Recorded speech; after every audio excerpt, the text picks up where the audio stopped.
গতদিন তো আপনাদের সাথে কাটিং ভিডিওটা শেয়ার করছিলাম, তো চলেন আজকে আপনাদের সাথে ড্রেসটার ফাইনাল লুক শেয়ার করি যে আসলে আমি কেমন ভাবে ড্রেসটা বানিয়েছিলাম। আসলে ড্রেসটা একদম আমার মনের মতো হয়েছিল, আর এটা পরার পর আমাকে কেমন লাগছে চলেন আপনাদের সাথে দেখাই। সো হ্যালো এভরিওয়ান, কি অবস্থা সবার? আশা করি সবাই খুব ভালো আছেন।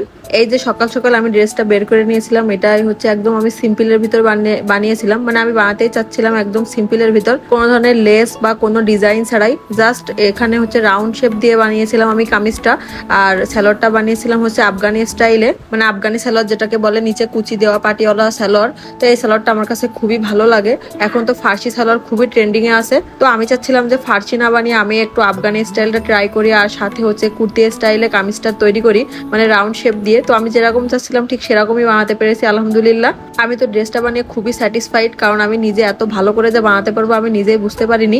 তো ড্রেসটাকে বের করে আর সাথে আমার মেকআপের যত টুকটাক আইটেমগুলো ছিল সেগুলো একে একে বের করে নিচ্ছিলাম একটু রেডি হবো বলে। ভাবলাম যে এত সুন্দর একটা ড্রেস যদি একটু সুন্দর করে রেডি হয়ে পিকচার টিকচার না তুলি তাহলে কি হবে, আপনাদের সাথে কি শেয়ার করবো। তো এই যে আমি একে একে সবকিছু এখানে বের করে নিচ্ছিলাম, আমি আসলে ড্রেসটার সাথে কি কি পড়তে চাচ্ছিলাম। পরে যখন আমি বাসা থেকে বের হয়ে গেছি ড্রেসটা পরে ছবি তোলার জন্য, তখন মনে হচ্ছিল যে চুড়িটা একদম মানে খালি খালি লাগতেছে চুড়িটা ছাড়া। তো এই যে আমি একদম পুরাপুরি রেডি, এখন হচ্ছে আপনাদের জন্য ড্রেসটা ফাইনাল লুক শেয়ার করব। তো ভাবলাম যে কানে একটু ফুল দিয়ে ছবি তুলবো, এই জন্য আম্মুর গাছ থেকে এই যে সুন্দর একটা গোলাপ ফুল ছিঁড়ে নিচ্ছিলাম। মাশাল্লাহ গোলাপগুলো ফুটেছিল, এত সুন্দর লাগছিল দেখতে, কিন্তু দুঃখের বিষয় ফুলটা ছিঁড়তে না ছিঁড়তে হাত থেকে পড়ে গেছিল।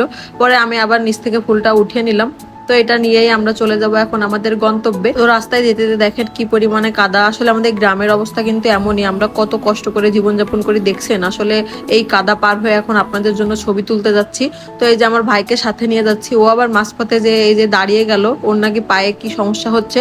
তো আমি বললাম যে তুই নিচ থেকে কি কুড়াচ্ছিস, ও বললো যে না ওর নাকি পায়ে সমস্যা হচ্ছে। তো এই যে দুই ভাই বোন মিলে চলে যাচ্ছিলাম এখন আমাদের মাঠের দিকে। তো আমাদের বাড়ি থেকে বের হতে এই রাস্তাটা অল্প একটুখানি কাঁচা আছে, তো জায়গাটা একদম নষ্ট হয়ে গেছে ট্রাক যে। তো এই যে আমরা এখন চলে আসছিলাম মাঠের ওয়েদারটা এত বেশি সুন্দর ছিল, মাশাল্লাহ মাশাল্লাহ, একদম পুরো ছবি তোলার মতো ওয়েদার। তো চলেন আপনাদের সাথে ড্রেসটার ফাইনাল লুকটা দেখিয়ে দিই। তো এটাই ছিল ড্রেসটার ফাইনাল লুক, কেমন হয়েছে অবশ্যই কিন্তু কমেন্টস করে সবাই জানাবেন। আমি তো এটা পরে গেছিলাম মাঠে ঘুরতে, তো ওখান থেকে যে কিছু ভিডিও ক্লিপ নিয়ে রাখছিলাম আপনাদের সাথে শেয়ার করবো তাই। তো আমার ভিডিও ভালো লাগলে আমার চ্যানেলটা অবশ্যই সাবস্ক্রাইব করে দিবেন। আজকে পর্যন্ত, আল্লাহ হাফেজ।